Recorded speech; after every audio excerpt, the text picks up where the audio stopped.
ពេលមកលេងសក់ម្ដងហ្នឹងអ្នកគ្នា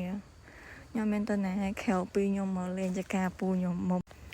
និយាយទៅផ្លែឆ្នាំនេះរៀងច្រើនណាស់អ្នកគ្នាច្រើនក៏ឡើងមែនតើមកហើយចកាគាត់ថាស្អីក៏មានដែរអ្នកគ្នាគឺចម្រុះហ្មងឥឡូវមិននោះឃើញទេអូនោះធំខ្លាំងណាស់នោះអូយហើយដល់នឹងទួយតែមួយឯណាធូអ្នកគ្នាវ៉ាវធំខ្លាំងនេះខ្ញុំដើរតែបន្តិចទេណាខ្ញុំខ្ជិលដើរតទៀតស៊ីវ៉ាវ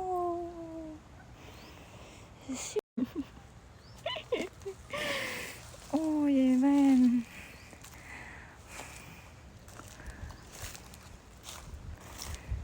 ខ្ញុំខ្ជិលដើរហ្មងអ្នកនរគ្នាវាច្រើនពេកធំពេកផ្លែច្រើនជុំជារណេងរណៅអូយមកស៊ីច្រើនណាស់น้ำនេះផ្លែច្រើនណាស់น้ำនេះយ៉ាងហោចណាស់ក៏លក់បានមួយលឹកដែរនេះស្គាល់សាវម៉ាវអត់នេះសាវម៉ាវហ្នឹងអរគ្នាក្តាប់សាវម៉ាវគាត់បេះបើឲ្យខ្ញុំទុកឲ្យខ្ញុំរៀនសមាញ់ហើយខ្ញុំថាចាំមើលអូយ